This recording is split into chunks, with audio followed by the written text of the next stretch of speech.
بسم اللہ الرحمن الرحیم۔ السلام علیکم دوستو۔ حضرت سلیمان علیہ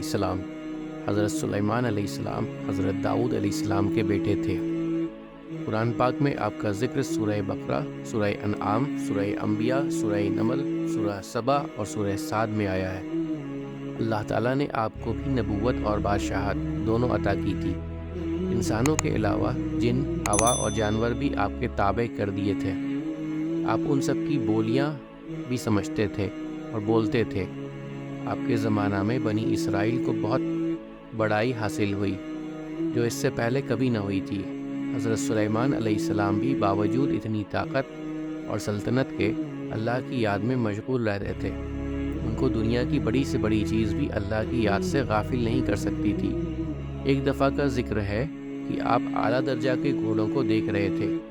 ان کے دیکھتے دیکھتے عصر کی نماز کو دیر ہو گئی۔ آپ نے ان کو پھر بلایا اور ان کی پنڈلیاں اور گردنیں کاٹ ڈالی تاکہ جن کی محبت نے اللہ کی یاد سے غافل کر دیا ان کو ختم کر دیا جائے۔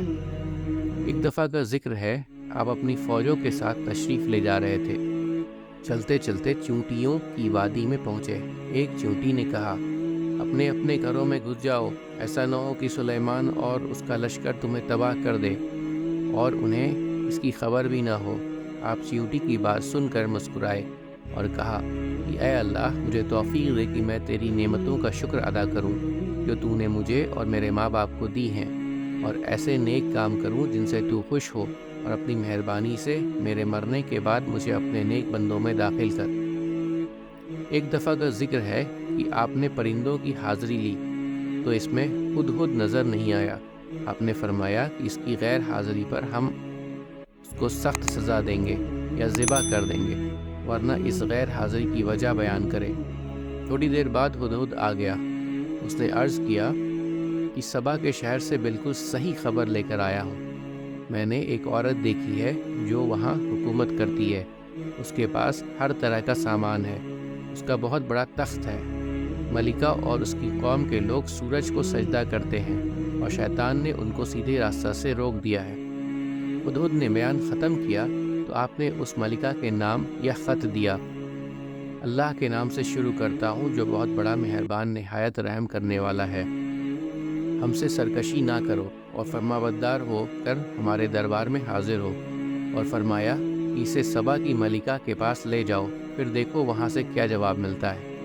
سبا کی ملکہ نے، جس کا نام بلقیس تھا، یہ خط اپنے درباریوں کو پڑھ کر سنایا اور ان سے پوچھا کہ تم اس کی بابت کیا کہتے ہو؟ سب نے یک زبان ہو کر کہا کہ ہم بڑے طاقت والے اور بڑے لڑنے والے ہیں۔ ویسے آپ کو اختیار ہے، جو حکم دیں۔ ملکہ نے کہا، بادشاہ جب کسی شہر میں داخل ہوتے ہیں تو اسے تباہ و برباد کر دیتے ہیں، اور ایسا ہی یہاں بھی کریں گے۔ میں ان کے پاس کچھ تحفے بھیج کر دیکھتی ہوں کہ میرے ایلچی کیا جواب لاتے ہیں۔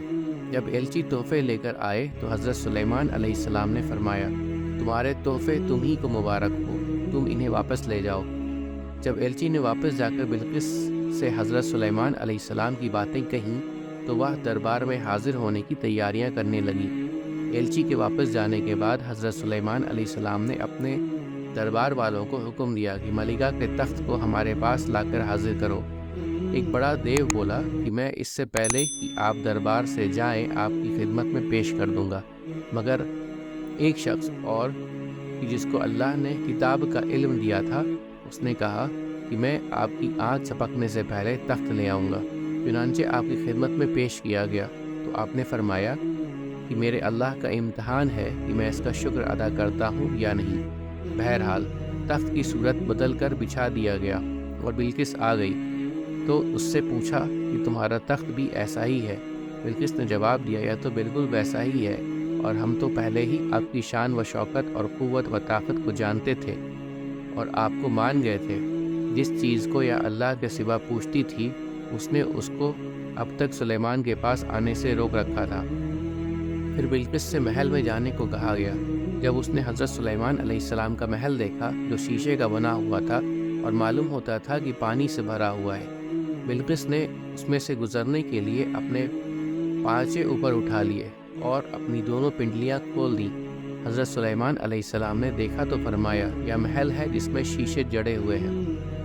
غرض جب بلقیس کو اپنے مذہب کی غلطی معلوم ہوئی وہ پکار اٹھی، اے اللہ، میں نے جو اتنی مدت تک سورج کی پوجا کی اور میری وجہ سے میری قوم بھی اس کو پوجتی رہی، میں نے اپنے اوپر ظلم کیا، اب میں سلیمان کے ساتھ تمام جہانوں کے پالنے والے پر ایمان لاتی ہوں۔ حضرت سلیمان علیہ السلام اتنے بڑے نبی اور اتنے بڑے بادشاہ تھے، انسان، جن، پرندے اور ہوا سب ان کے تابع تھے، مگر آپ غریبوں اور بے کسوں کے ساتھ بیٹھ کر کھانا کھاتے تھے اور اپنے ہاتھ سے چٹائیاں اور ٹوکریاں بنا کر روزی کماتے تھے، ہر وقت یاد الہی میں مشغول رہتے، راتوں کو بہت کم سوتے، دن میں اللہ کی مخلوق کی خدمت کرتے، بس یہی ان کی زندگی تھی، عبادت الہی اور خدمت خلق۔ امید کرتا ہوں دوستوں کہ آپ کو آج کی ویڈیو اچھی لگی ہوگی۔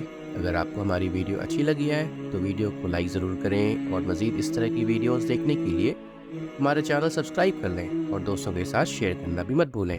اللہ آپ سب کا حامی و ناصر ہو۔ انشاءاللہ ملتے ہیں اگلے ویڈیو میں۔ اجازت دیجیے، السلام علیکم، اللہ حافظ۔